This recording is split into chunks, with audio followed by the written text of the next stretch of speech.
What is going on, everyone? Shake and Bake 2355 here. Welcome back to our Jacksonville Jaguars franchise. Today, our 3-7 Jacksonville Jaguars travel to the desert to take on the 3-6-1 Arizona Cardinals. Cardinals wearing their black alternates; those look really sharp. And we're going with our black alternate pants, because why not? It's a blackout here in the desert. Carson Palmer, veteran Carson Palmer, 63% completion percentage, 2,000 yards, 15 touchdowns and 9 interceptions. Taking on our Blake Bortles, 2,300 passing yards, 14 touchdowns, 19 interceptions. Having a pretty bad year, 56% completion percentage. That is not good. Start things off here in the first quarter. David Johnson on 1st and 10 from his own 40-yard line. Going to get all the way up to the 24. That's a gain of 26. Very next play, Carson Palmer looking to pass, rolls out of the pocket. Look at the old man go. Getting up to the 13. That's 12-yard gain, setting up a first down. Very next play, Andre Ellington in for David Johnson. Cuts back, and no one's over there on the left side. Touchdown, Cardinals. Ellington hawking all the touchdowns. 7-0 Cardinals. Blake Bortles now on his first possession. Going to find Allen Hurns on the corner strike. Up to the Cardinal 28.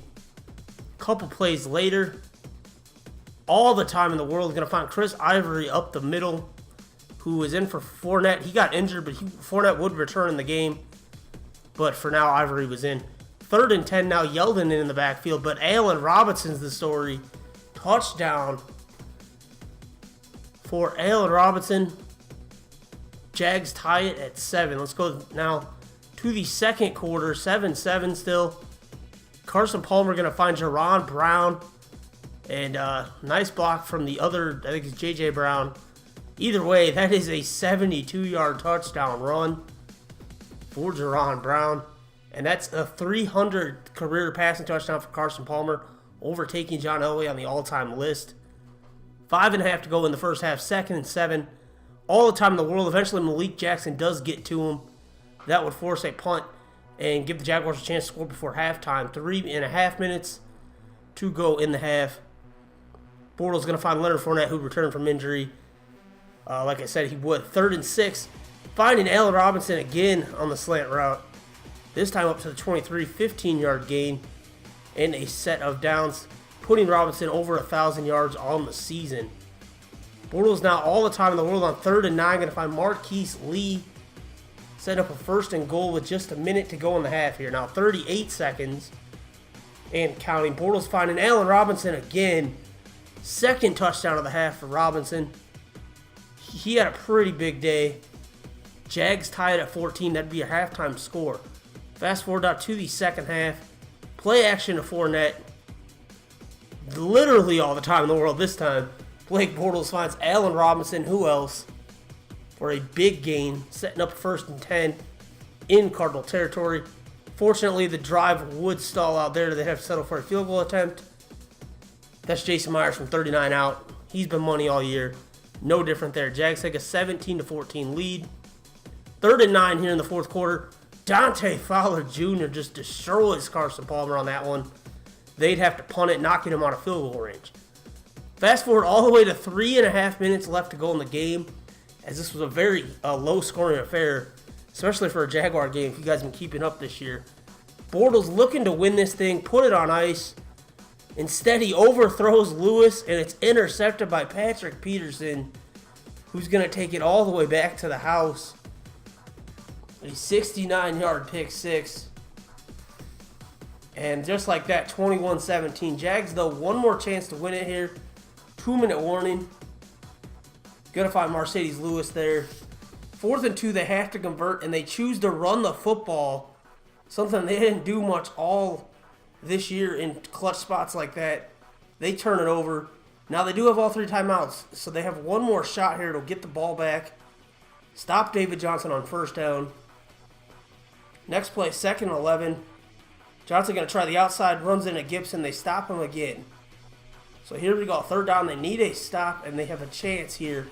But David Johnson, they missed the tackle, and he gets well into Jaguar territory, and that would be the game. We wouldn't get the ball back. Jaguars lose in heartbreaking fashion on a late pick six by Blake Bortles, his 20th interception of the year. We fall to 3-8 on the year, effectively pretty much ending our postseason hopes if we had any remaining. Cardinals improved to 4-6-1. Like I said, guys, just a heartbreaking loss. Having a chance to seal it and end up blowing it does Bortles. Otherwise, he had a pretty good day. 220 yards, 2 touchdowns. Besides that one picks. But a lot of incompletions, 17. This time he had 20 last game. I think it might be time to look elsewhere at the quarterback position. Fournette, though, 90 yards in his second game back, so 170 yards for him in his 2 games back. Robinson, 8 for 95, 2 touchdowns. Pretty good day for him. Pretty much the only receiver of noteworthy for us today. Ron Brown, 100 yards and a touchdown for the Cardinals.